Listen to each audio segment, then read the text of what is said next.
नमस्कार, मेरा नाम ज्ञानेश्वर है और आपने देखना शुरू किया है लाइव सेटिंग। मेरे साथ रोज की तरह दिल्ली से जुड़ रहे हैं देश के जाने माने सीनियर जर्नलिस्ट अजीत द्विवेदी जी।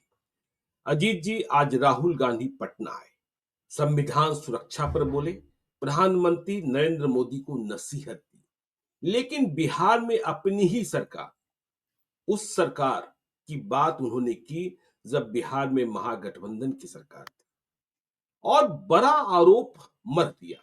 पहले तो वाहवाही लूट रहे थे, जातीय गणना, उन्होंने कह दिया बिहार में जो जातीय गणना हुई है वह फर्जी है और जब हमारी सरकार बनेगी तो ऐसी गणना कराएंगे जो बिल्कुल एक्सरे की तरह और एमआरआई की तरह ट्रांसपेरेंट होगा। तो राहुल गांधी क्या यह भूल गए कि तब महागठबंधन की सरकार थी, जब बिहार में जातीय गणना हुई थी और उस वक्त वह पूरे देश को बता रहे थे बिहार अव्वल है। तो राहुल गांधी की यह बात और आज पटना में राजद की राष्ट्रीय कार्य समिति की बैठक, उस बैठक में तेजस्वी यादव की शक्तियां और बढ़ा दी गई। अंदर खाने की खबर यह है कि राष्ट्रीय अध्यक्ष लालू यादव भले हों, लेकिन सर्वे सर्वा सभी प्रकार के निर्णयों के लिए तेजस्वी यादव को अधिकृत कर दिया गया। राष्ट्रीय अध्यक्ष लालू यादव ही रहेंगे। 10 अक्टूबर को चुनाव होना है और इसके साथ ही यह भी ऐलान कर दिया गया कि बिहार में महागठबंधन का नाम लिया गया है, इंडिया ब्लॉक नहीं। महागठबंधन की ओर से तेजस्वी यादव ही मुख्यमंत्री पद के दावेदार हैं और वे बिहार के भविष्य हैं। उस घटनाक्रम का भी उल्लेख किया गया कि नीतीश कुमार कैसे महागठबंधन को छोड़कर वह बीजेपी के साथ हो गए और किस तरीके से बिहार की जनता को निराशा हुई और तेजस्वी यादव कर्तव्य पथ पर आगे बढ़ रहे हैं। तो देखिए, नीतीश कुमार की प्रगति यात्रा भी चालू है और चिराग पासवान ने जो कल तंज कसा या यूं कहें कि सीधे नीतीश कुमार को घेरा कि बीपीएससी परीक्षा में धांधली हुई है, बीपीएससी परीक्षा फिर से होनी चाहिए, एनडीए का नेतृत्व तय करेगा कि मुख्यमंत्री कौन होगा। इसके बाद जीतन राम मांझी कह रहे हैं दोनों के बीच रिश्ते कैसे हैं यह हम और आप और बिहार की जनता समझती है कि चिराग पासवान को गठबंधन धर्म का पालन करना चाहिए। तो दो दलित नेताओं के बीच की जंग भी दिलचस्प है, लेकिन सबसे पहले राहुल गांधी कह रहे हैं कि संविधान खतरे में है, नरेंद्र मोदी को संविधान को माथे से लगाना चाहिए। तो राहुल गांधी बिहार आए और बिहार में कांग्रेस ने दस्तक दी। चुनाव तो अब देखिए दिल्ली के बाद बिहार में ही है। चुनाव समय पर होगा तो अक्टूबर नवंबर में और पहले हुआ तो अप्रैल मई में। तो राहुल गांधी, लेकिन इस बात को भी याद रखना होगा और इस बात को भी आगे हम देखेंगे कि राहुल गांधी आ तो गए, लेकिन क्या बिहार प्रदेश कांग्रेस कमेटी की पूर्ण कार्य समिति बन जाएगी, प्रदेश पदाधिकारियों की सूची तैयार हो जाएगी? क्योंकि अभी सिर्फ अध्यक्ष हैं और हमने शामिल लोगों को देखा। जो बातें कही जाती है कि कांग्रेस से नए लोग नहीं जुड़ रहे हैं, देखिए जो पुराने कांग्रेसी हैं वह राहुल गांधी का नाम सुनते ही प्रफुल्लित हो जाते हैं, लेकिन नए लोगों की जमात खटकती है, अटकती है, कम दिखाई पड़ती है। अजीत जी। देखिए ज्ञानेश्वर जी, एक तो राहुल गांधी की और कांग्रेस पार्टी की जो राजनीति है वो एक एक एक भंवर में उलझी हुई है, एक एक चक्र में फंसी हुई है। उस चक्र से वो राजनीति बाहर नहीं निकल पा रही है। जी। देखिए, कई राज्यों में अध्यक्ष नहीं है, कई राज्यों में कमेटी भंग कर दी गई है, पूरी कमेटी भंग कर दी गई। हिमाचल प्रदेश में कमेटी भंग हो गई, उड़ीसा में कमेटी भंग हो गई, उत्तर प्रदेश में कमेटी नहीं है, अध्यक्ष है खाली, कोई कमेटी नहीं बन रही है। बिहार में अध्यक्ष है, कमेटी नहीं बन रही है। झारखंड में चुनाव के पहले आपने अध्यक्ष बना दिया, नए अध्यक्ष आए, उनकी कमेटी नहीं बनी। तो एकदम से पार्टी एक राज्य है जहां उप मुख्यमंत्री हैं डीके शिव कुमार और वहीं अध्यक्ष है पिछले 5-6 साल से, आप जी। अध्यक्ष नहीं बदल पा रहे हैं। तो ये जो संगठन की राजनीति है, आप देखिए अभी बेलगावी जो में कांग्रेस पार्टी का एक अधिवेशन हुआ 26 दिसंबर को, विशेष अधिवेशन था। और विशेष इसलिए था क्योंकि 100 साल पहले 1924 को उसी बेलगावी में कांग्रेस का अधिवेशन हुआ था और महात्मा गांधी ने उसकी अध्यक्षता की थी। जी। तो कांग्रेस के इतिहास में सिर्फ एक ही बार महात्मा गांधी ने अध्यक्षता की थी, उस मौके पर वो हुआ था। और मल्लिकार्जुन खड़गे ने कहा कि ये साल संगठन का वर्ष होगा, कांग्रेस अपने संगठन को मजबूत करेगी, संगठन में बदलाव करेगी। अब सोचिए क्या बदलाव होगा। क्या काम होगा जब लगभग 1.5-2 साल से आप अध्यक्ष के नीचे कमेटी नहीं बना पा रहे हैं बिहार में। बिल्कुल। बिहार जैसे प्रदेश में, राजनीतिक रूप से जागरूक प्रदेश में, जहां पुराना संगठन है, पुराने लोग आज भी जैसा आपने कहा कांग्रेस के साथ जुड़े हुए हैं। जी, मल्लिकार्जुन खड़गे की अपनी कमेटी में महासचिव हैं प्रियंका गांधी और आपने उनको काम असाइन नहीं किया है। प्रियंका हाँ, गांधी बिना प्रभार के महासचिव हैं। वो जी, पहले उत्तर प्रदेश की प्रभारी होती थी, वहां अविनाश पांडे प्रभारी हो गए और प्रियंका गांधी को कोई प्रभार नहीं दिया गया। हुँ, तो संगठन की स्थिति जो है वो एक चक्र में फंसी हुई है, उससे निकालना है। पहले उसी से शुरू हो गई बात, तो हम इसलिए जी, उस संगठन की बात कह दी कि कांग्रेस बिल्कुल, को उस चक्र से बाहर निकालना है, संगठन बनाना है, त्वरित फैसले होने चाहिए। जैसे हुँ, आप देखिए भारतीय जनता पार्टी के अध्यक्षों के चुनाव हो रहे हैं, धड़ाधड़ एक-एक करके हर राज्य में नॉमिनेशन हो रहा है, अध्यक्ष चुने जा रहे हैं और कमेटियां बन जाएगी उनकी। जी, यहाँ यहाँ उस तरह की कोई प्रक्रिया नहीं होती है। हुँ, बीजेपी की प्रक्रिया है कि आधे अध्यक्ष चुन लिए जाएंगे देश के, तो उसके बाद राष्ट्रीय अध्यक्ष का चुनाव हो। तो बीजेपी की तरह कांग्रेस को उस तरह से नहीं भी करें, अपनी तरह से ही करें, लेकिन संगठन बनाए ताकि ज्यादा से ज्यादा लोग फील्ड में जाकर के काम कर सकें। बिल्कुल, अब दूसरी बात है संविधान बचाओ। हुँ, संविधान बचाओ काल के मुद्दे पर तो आपने चुनाव लड़ा था लोकसभा चुनाव का और फायदा भी जी, हुआ, जीत भी हुँ, गए आप। 99 सीटें आई। कांग्रेस पार्टी को पिछले 2 चुनावों को मिला करके जितनी सीटें आई थी उससे ज्यादा सीट आई। भाई वो बिल्कुल, 14 में 44 सीट आई थी, 19 में 52 सीट आई थी और इस हुँ, बार आपको 99 सीटें आई। समूचा जो अपोजिशन था, जो साथ मिल के लड़ा इंडिया ब्लॉक, ममता बनर्जी को छोड़ दें, तो इंडिया ब्लॉक को 203, 204 सीटें आई। इसके जी, पहले कभी इतना स्ट्रॉन्ग अपोजिशन नहीं आया था देश में। तो हुँ, वो दिया लोगों ने, इसलिए दिया क्योंकि संविधान बचाने का काम भारत सरकार को करना होता है, केंद्र सरकार को करना होता है, राज्यों को जी, संविधान के हिसाब से काम करना होता है। हुँ, संविधान अगर खतरे में होगा तो संविधान बदलने का अधिकार राज्यों को नहीं है। बिल्कुल, पता नहीं इस बात को क्यों नहीं समझ रहे हैं कांग्रेस के लोग और आज दूसरी दूसरी उसकी सहयोगी पार्टियों के लोग। आप संविधान लेकर के घूमे हरियाणा में चुनाव हार गए, आप संविधान लेकर के घूमे महाराष्ट्र में चुनाव हार गए, आप संविधान लेकर के घूमे जम्मू कश्मीर में चुनाव हार गए। तो जी, चूंकि राज्यों के लोगों को इतना तो पता है कि संविधान यहाँ नीतीश कुमार की वजह से खतरे में नहीं है। हुँ, संविधान का की लड़ाई लोकसभा में थी, आपने लड़ ली। अब भी आप वही संविधान सुरक्षा के लिए लड़ने जाते हैं, जय बापू, जय संविधान, जय भीम करके आप एक एक माहौल उसको कंटिन्यू करना चाहते हैं, जबकि एजेंडे बदल जाते हैं, हर चुनाव के साथ एजेंडे बदल जाते हैं। वो एजेंडा बदलना बिल्कुल, चाहिए था, जी, जो कांग्रेस नहीं बदल पा रही है। हुँ, अब तीसरी बात है जातिगत आरक्षण की, जातिगत गणना की और आरक्षण बढ़ाने की।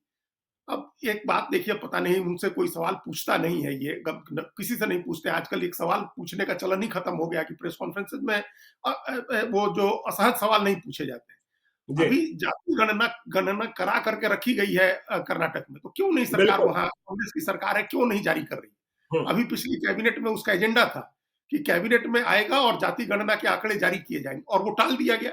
अभी फिर हुँ, कहा गया कि अगली कैबिनेट में आएगा या उसकी अगली कैबिनेट में आएगा। क्यों टाल दिया गया? क्योंकि कर्नाटक के लिंगायत जो है वो जनगणना का विरोध कर रहे हैं, जाति गणना का। उनका जी, कहना है कि आपने जो लिंगायत के तमाम दूसरे छोटे-छोटे सेक्ट्स हैं, जो शाखाएँ हैं, आपने उनको अलग-अलग नहीं किया है। हुँ, तो अब वो उनको आपने हिंदू धर्म में ही रखा है। लिंगायत अपने को मानते हैं कि हम हिंदू धर्म से अलग हैं, हमको अलग धर्म की मान्यता दी जाए।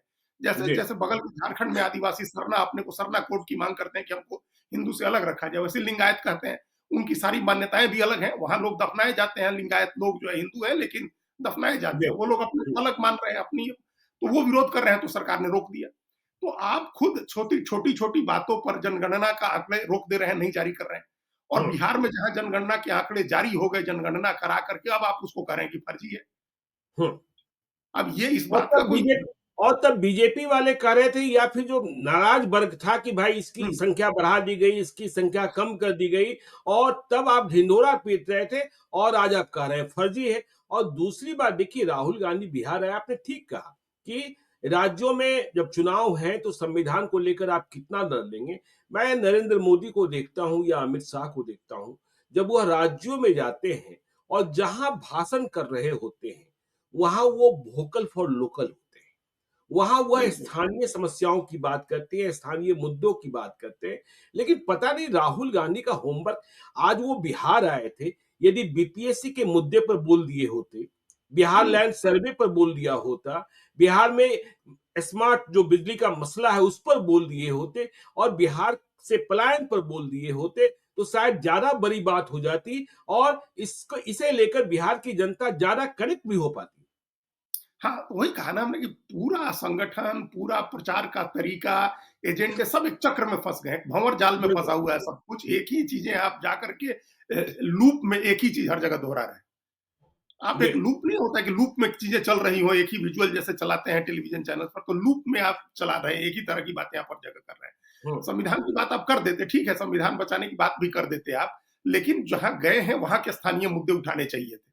बिल्कुल। आप जो मुद्दे आरजेडी के लोग भी पहले से उठा रहे हैं, उन्हीं मुद्दों को उठा देते। कांग्रेस के हम्म। लोग जिन मुद्दों पर सड़क पर उतरे थे आंदोलन करने, वही मुद्दे उठा देते। तो वो मुद्दे वो कहीं जाकर के लोकल कनेक्ट नहीं कर पाते हैं राहुल हम्म। गांधी।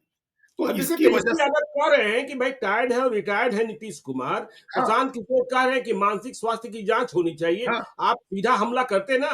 देखिए, बिल्कुल। आपने जातीय जनगणना पर बात की, जो आपकी ही सरकार में, महागठबंधन की सरकार में हुआ था। लेकिन जो आज मसले हैं, उस उन मसलों पर यदि आपने बोला होता तो लगता कि कांग्रेस लड़ाई के मूड में है और आर पार की तैयारी में है। हाँ, तो वो ये देखिए नीतीश कुमार पर भी अटैक नहीं किया उन्होंने। जी। अब जबकि जबकि आरजेडी ने अटैक शुरू कर दिया है नीतीश कुमार बिल्कुल। पर, अब आरजेडी को लग गया है कि उन्हीं से लड़ना है। तो हम्म। आरजेडी ने अटैक शुरू कर दिया और राहुल गांधी ने नहीं किया। और हम्म। जिस बात की जाके आपने जाति गणना की जो बात कही है, आज पूरे देश में जो राहुल गांधी जाति गणना की बात करते हैं और उसके अनुपात में आरक्षण बढ़ाने की बात करते हैं, ये मंत्र तो उनको नीतीश कुमार नहीं दिया था। बिल्कुल। नहीं तो कभी आप सोच लीजिए कि मार्च अप्रैल 2023 के पहले हमको कोई भी बता दे कि राहुल गांधी जाति गणना की हम्म। बात करते हैं। जी। मार्च 2023 के पहले कहीं वो बात नहीं करते थे जाति गणना की। हम्म। मार्च 2023 में या संभवतः अप्रैल में नीतीश कुमार उनसे दिल्ली में मिले थे, जब मल्लिकार्जुन खड़गे और राहुल गांधी दोनों थे, और तब राहुल गांधी बात सुनने को तैयार नहीं थे नीतीश कुमार की। जी। नीतीश कुमार इंडिया ब्लॉक के गठन का प्रपोजल लेकर के आए थे और ये लोग बात सुनने को तैयार नहीं थे। खड़गे जी ने सहानुभूतिपूर्वक सारी बात सुनी। उसी बातचीत में राहुल गांधी के सामने नीतीश कुमार ने जाति गणना कराने की बात रखी और उस आबादी के अनुपात में आरक्षण बढ़ाने की बात रखी। अब बिल्कुल। एक मंत्र ऐसा मिल गया राहुल गांधी को कि उसके तुरंत बाद कर्नाटक में चुनाव था असेंबली का, तो जी। इन्होंने वहां आजमा दिया जाति गणना की बात और जाति आरक्षण बढ़ाने की बात, और वहां क्लिक कर गया, वहां कांग्रेस जीत गई।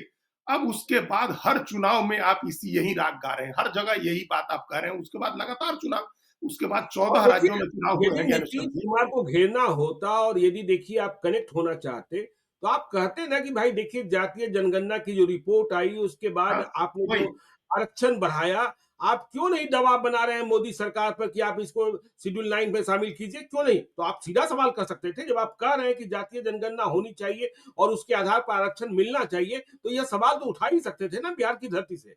बिल्कुल उठा सकते थे, यही बात कहते। नीतीश कुमार को क्रेडिट नहीं भी देते कि उन्होंने ये जी। आइडिया दिया जाति गणना का, तब भी आप ये बात कह सकते थे, घेर सकते थे सरकार को कि जातिगत गणना हो चुकी है और उसके आंकड़ों के आधार पर आरक्षण बढ़ाने का फैसला हो चुका है विधानसभा से। जी। तो उस फैसले को क्यों नहीं लागू कर रही है नीतीश कुमार की सरकार? क्यों नहीं बिल्कुल। कोई ऐसा एफर्ट ले रही है कि वो 9 शेड्यूल में संविधान के शामिल हो जाए और जुडिशियल रिव्यू से बच जाए, न्यायिक समीक्षा, न्यायिक पुनराविलोकन के अधिकार से बाहर हो जाए? हम्म। तो ये सब बातें उन्होंने नहीं की हैं। ये मोटे तौर पर ये उनका एक भाषण जो जो कहीं भी देश में जा करके और बोल सकते हैं या दुनिया में भी कहीं जाके बोल सकते हैं, वही एक जी। स्टैंडर्ड भाषण वो हर जगह देते हैं। हम्म। यही बात वो अमेरिका में भी कहते हैं, स्टैनफोर्ड यूनिवर्सिटी में भी, और यही बात कैम्ब्रिज यूनिवर्सिटी में भी कहते हैं, और वही बात पटना में भी आके कहते हैं। पटना के लोगों से कनेक्ट होने वाली बात वो नहीं करते हैं। देखिए, जी। पटना से वो दिल्ली के चुनाव को भी मैसेज दे सकते थे कि हम पटना आए बिल्कुल। हैं, बिहार के लोगों की क्या दिल्ली में स्थिति होती है, पलायन कैसे रुकेगा बिहार में, बाहर जाते हैं लोग तो क्या स्थिति रहती है। 10 मुद्दे थे, पता नहीं उन्होंने कोई ब्रीफ नहीं लिया होगा, हो सकता है कि प्रदेश कमेटी से, अरे नहीं, आप प्रदेश देखिए ना, कांग्रेस आप से। चाहते तो आप अरविंद केजरीवाल को घेर सकते थे, जिस तरीके से हाँ, बिहार और पूर्वांचल के लोगों के बारे में उन्होंने कहा। वही कह रहे आप हैं। हाँ, देखिए भाजपा के जो प्रवक्ता हैं पूना वाले, उन्होंने जो मैथिलों के बारे में कहा, हाँ, उस पर आप कह सकते थे और मैसेज दे सकते थे। लेकिन यह मैसेज, और देखिए लालू यादव और तेजस्वी यादव को भी यह बात समझ में आती है कि कांग्रेस के साथ कितनी बातें करनी है। यदि यह बात समझ में नहीं आती तो आज ही के दिन राष्ट्रीय कार्य समिति की बैठक नहीं रखी जाती। नहीं रखती। हाँ, हाँ। दोनों के बीच लंबी मुलाकात हो सकती थी, बिहार हुँ, की रणनीति पर बात हो सकती थी, लेकिन हुँ, इसके लिए मौका ही नहीं दिया गया। लालू यादव और तेजस्वी यादव ने राष्ट्रीय कार्य समिति की बैठक में अपने को एंगेज कर लिया। ठीक है, मौर्या होटल में कोई क्षणिक सी मुलाकात हो जाए वह दूसरी बात है, और संदेशा भी दे दिया गया कि देखिए इंडिया ब्लॉक नहीं कहिए, महागठबंधन ने तेजस्वी यादव को नेता मान रखा है और तेजस्वी यादव ही ड्राइविंग सीट पर है, पहले से है। और राहुल गांधी ने भी लोकसभा चुनाव में देखा था। लेकिन आरजेडी ने घोषित कर दिया तेजस्वी यादव महागठबंधन की ओर से। राहुल गांधी से सहमति ली गई, नहीं ली गई, बाकी किससे सहमति ली गई, नहीं ली गई, क्योंकि बहुत सारे कांग्रेस वाले बीच में कह रहे थे 2 डिप्टी सीएम होना चाहिए। मुकेश सहनी कह रहे हैं मैं डिप्टी सीएम हूँ। अब माले वाले तो देखिए सरकार में शामिल नहीं होते हैं, लेकिन उनकी महत्वाकांक्षा भी होगी कि सीटें कितनी हो। तो तेजस्वी यादव ने और लालू यादव ने अपने को इंगेज रखकर आज राहुल गांधी को मैसेज दे दिया है। देखिए, ये तो कांग्रेस को झारखंड में भी कांग्रेस कह रही थी कि हमको डिप्टी सीएम दीजिए, हमारा 16 जी। एमएलए है, तो साफ आउटराइटली मना कर दिया हेमंत सोरेन हुँ, ने कि कोई डिप्टी सीएम नहीं होगा, हमारी सरकार रहेगी, हम चलाएंगे, आप लोग बिल्कुल। मंत्री बनिए।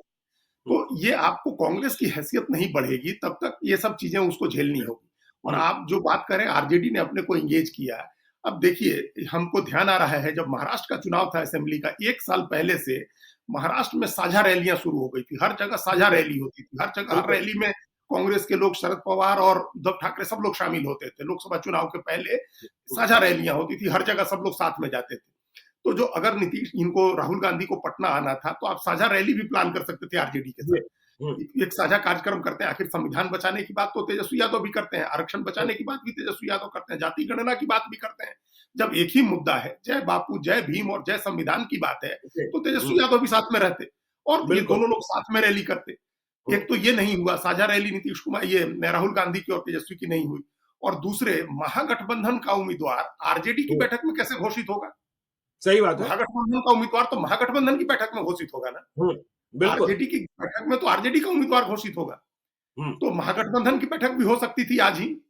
जी, अगर ये कोई एक साझा प्लान बनता, अगर दोनों पार्टियां एक साथ मिल करके काम करती, अगर दोनों पार्टियां एक दूसरे की टांग खिंचाई और एक दूसरे पर दबाव बनाने की राजनीति नहीं कर रही होती, हुँ, तो राहुल गांधी आ रहे थे आज ही के दिन। अगर आपको राष्ट्रीय कार्यकारिणी करनी थी तो उसमें कांग्रेस के लोग भी शामिल होते, आपकी राष्ट्रीय कार्यकारिणी बिल्कुल, होती और पहले बिल्कुल। उसमें आप नेता चुने जाते आरजेडी की तरफ से सीएम के दावेदार, और फिर महागठबंधन की बैठक में भी आप नेता चुने जाते।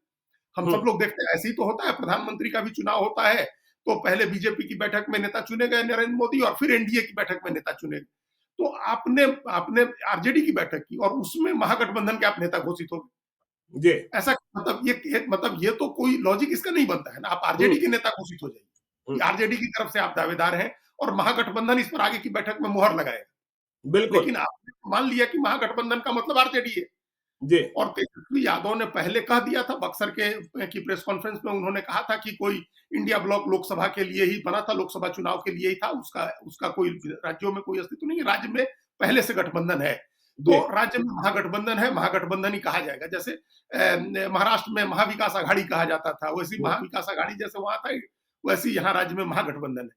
लेकिन महागठबंधन की बैठक तो बुलाते हैं।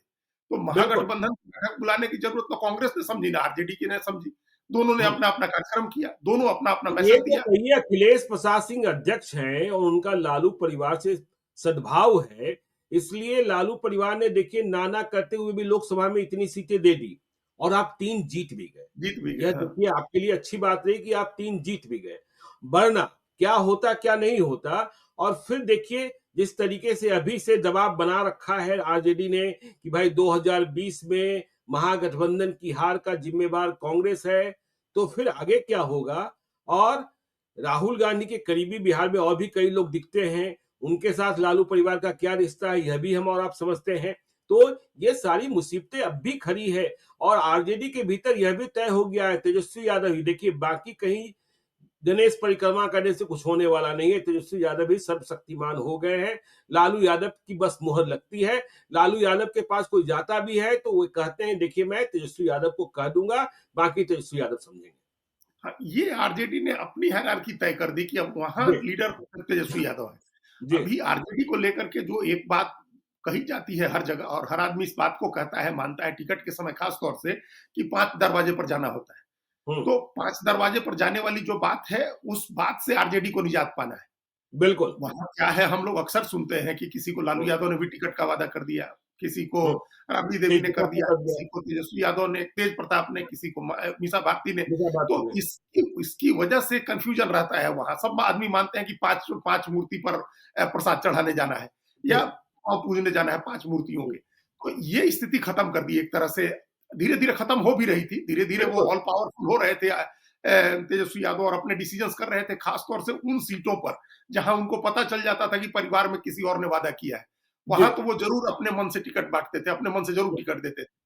तो वो करने लगे थे, लेकिन अब ये कार्यकर्ताओं में भी और नेताओं में भी सबको मैसेज चला गया है कि अब डिसीजन करेंगे तेजस्वी यादव, और वही मुख्यमंत्री के दावेदार हैं। देखिए, ये एक बड़ा बड़ा फैसला है आरजेडी का। बिल्कुल। भले वो महागठबंधन के नाम पर किया हो, लेकिन अगर आरजेडी ने अपनी तरफ से भी घोषित किया है, तो ये एक बड़ी बात है। आमतौर पर जी। होता नहीं है। आमतौर पर पिता के रहते पिता अपने आप बना दे बेटे को मुख्यमंत्री तो अलग चीज़ है, हुँ, अन्यथा हुँ। घोषणा नहीं होती है इस तरह से। जब जी। तक आप लालू यादव चूँकि चुनाव खुद नहीं लड़ सकते हैं, तो ये भी हुँ, मजबूरी थी। लेकिन आप याद करें कि इसके पहले कभी मुख्यमंत्री घोषित करके तेजस्वी यादव को चुनाव नहीं लड़ा गया है। तो बिल्कुल। उसका उसका एक मैसेज और भी बनवाना है, जो हुँ, यादव मतदाता है, उसके बारे में आमतौर पर ये कहा जा रहा है कि वो वोट नहीं टूटेगा। हुँ। लोकसभा में भले टूट गया हो, लोकसभा में भले बीजेपी को देता हो, लेकिन विधानसभा में वो नहीं टूटेगा। अब हुँ, उस वोट को और सीमेंटेड कर दिया गया है। देखिए, अब बीजेपी और जेडीयू को अपनी राजनीति बदलनी होगी। अब ये तो तय जी, है कि विधानसभा में ये वाला दांव नहीं चलेगा कि यादव लड़ा करके लालू यादव को हरा देंगे। हो सकता है बिल्कुल। कुछ जगह यादव लोग हार जाएँ, हुँ, लेकिन मतलब आरजेडी का यादव कैंडिडेट हो सकता है हार जाए, लेकिन विधानसभा चुनाव में तेजस्वी को मुख्यमंत्री बनाने के लिए यादव एक पैर पर खड़े होंगे हुँ। और वो अपनी पूरी ताकत लगाएंगे, हर तरह से चुनाव को किसी तरह से चुनाव को प्रभावित करने का प्रयास करेंगे। तो एक वोट तो वो तेजस्वी यादव के नाम की घोषणा के साथ ही उसको और ज्यादा सीमेंटेड कर लिया गया, जो पहले से सीमेंटेड था। और मुस्लिम वोट भी सीमेंटेड होगा पूरी तरह से। उस वोट में भी बिखराव की संभावना बहुत कम है। जी, उन्हीं सीटों पर है जिस पर हम लोग कल चर्चा कर चुके हैं कि जी। तेजस्वी प्रशांत किशोर क्या की पॉलिटिक्स से उस पर डिपेंड करेगा वो। तो एक तो ये बड़ा फैसला और है। देखिए, जो अति दूसरा, पिछड़ी जातियों के वोट की बात कर रहे थे हम लोग, मणिलाल मंडल को लाया गया। और देखिए, तेजस्वी यादव ने अनुशासन स्थापित करने की कोशिश की। हम ही लोग बार-बार कार्यक्रम में कहते थे कि मुरेठा बांधना और गमछा लहराना और लहरिया कट बाइक, तो तेजस्वी यादव ने बंद ही करा दिया। उनकी जो यात्रा हो रही है, अभी तक कहीं से कोई ऐसी जानकारी नहीं आई जिसमें यह खबर हो कि कहीं कोई नॉनसेंस हुआ, कहीं लोगों को परेशानी हुई, तकलीफें हुई। तेजस्वी यादव की अब तक की यात्रा शांतिपूर्ण और अनुशासित तरीके से, पहले के राजद से विपरीत संपन्न हुई है, जो सुकून देने वाली खबर है। ये एक बड़ा बदलाव आरजेडी में हुआ है और जी। वो हुड़दंग होना, उससे जो छवि प्रभावित हो रही थी। हुँ, हम लोग बार-बार चर्चा भी करते हैं कि महिलाएँ नहीं आती हैं आरजेडी के कार्यक्रमों में और सब शरीफ लोग जो हैं, पढ़े-लिखे लोग दूरी रखते हैं। तो इन सब चीज़ों को बदलने की धीरे-धीरे बदल रहे हैं। जी, कई कई तरह की इमेज, आरजेडी की इमेज बदलने का जिम्मा तेजस्वी यादव ने उठा रखा है। वो जिस ए टू जेड की बात करते हैं, उसके लोगों को राज्यसभा में भेजते हैं और एमएलसी के टिकट देना या उस तरह की कोशिशें वो कर रहे हैं। लेकिन जैसे हमने पहले कहा कि टिकट के लिए 5 दरवाजे में से 4 जी। दरवाजे बंद हो जाएँगे। मान हुँ, लीजिए एक हुँ, दरवाजा खुला रहेगा, खाली तेजस्वी यादव फैसला करेंगे। हुँ, लेकिन क्या तेजस्वी यादव ऑब्जेक्टिव तरीके से फैसला करते हैं? क्या तेजस्वी वस्तुनिष्ठ तरीके से फैसला करेंगे? अपने राग द्वेष नहीं हावी होने देंगे या बिल्कुल। दूसरे कंसिडरेशंस को नहीं ले आएँगे? हुँ, आपने किस कंसिडरेशन पर वाल्मीकि नगर का टिकट दिया था? तो सही बात है। वाल्मीकि लोकसभा चुनाव में जो आपका कंसिडरेशन था, आप हो गए, ठीक है, अच्छी बात है। पूर्णिया लेकिन में किस तरीके से आपने बीमा भाटी को दे आपने दिया? पप्पू यादव के साथ किया, क्या आप उस तरह हाँ, से डिसीजन करेंगे तो फिर हाँ। क्या फ़ायदा?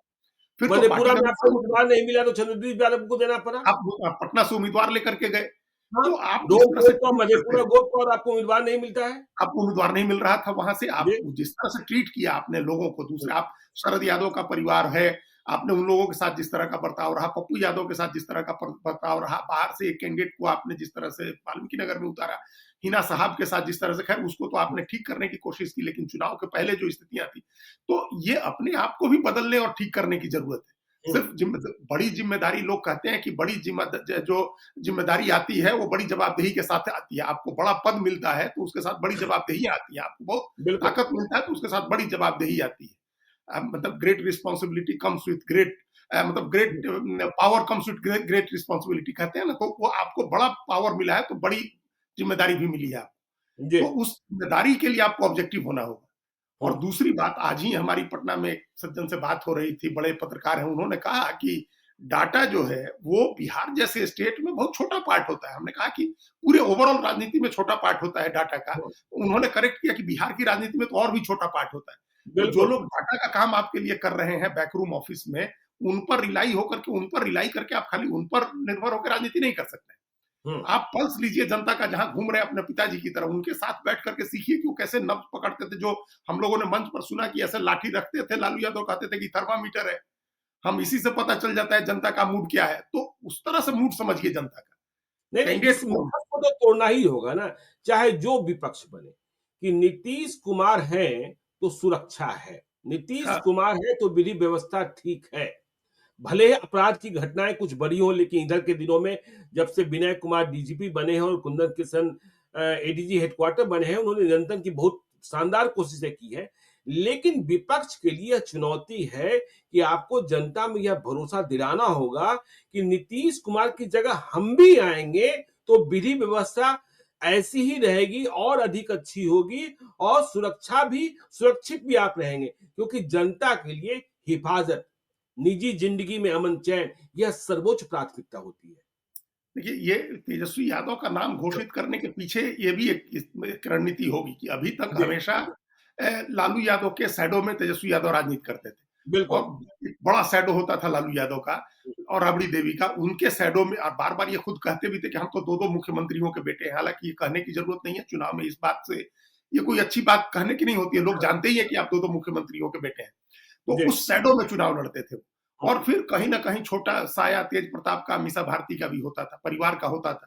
तो बिल्कुल। उससे मुक्त करके ये कि तेजस्वी यादव की चूँकि उनकी अपनी छवि कोई न्यूसेंस क्रिएट करने वाले नेता की नहीं है। नहीं, नहीं, नहीं, नहीं। उनकी एक छवि एक अच्छे विनम्र सॉफ्ट नेता की है, हुँ, लेकिन उनके भी काम-काज को लेकर के बहुत सवाल है, कि हुँ। लोगों से नहीं मिलना, दिनचर्या को लेकर के बहुत सवाल है कि देर से उठना, देर से लोगों के पास जाना मतलब लालू यादव की तरह सुबह हाँ, उठ के दरबार में नहीं दिनचर्या को जाना, लेकर लोगों से सवाल है, मिल नहीं लेकिन जब कोई डिप्टी सीएम रहे, तो उनके विभाग को लेकर शिकायतें नहीं आई। देखिए, विपक्ष तो हाँ, आरोप लगाता रहता है कि उसने भ्रष्टाचार का भी आरोप लगाया, लेकिन आपने देखा कि एनडीए की सरकार बनी, इतनी घोषणाएँ हुई कि जितने राजद कोटे के मंत्री थे, सभी की फाइलें जाँची जाएगी, लेकिन कहीं कुछ निकाल नहीं पाए और हमने आज तक नहीं सुना कि कोई मुकदमा हुआ और कोई गड़बड़ी ऐसी पकड़ी गई, जिसमें आप तेजस्वी यादव को कहने कि हाँ, इन्होंने ये गड़बड़ी की थी।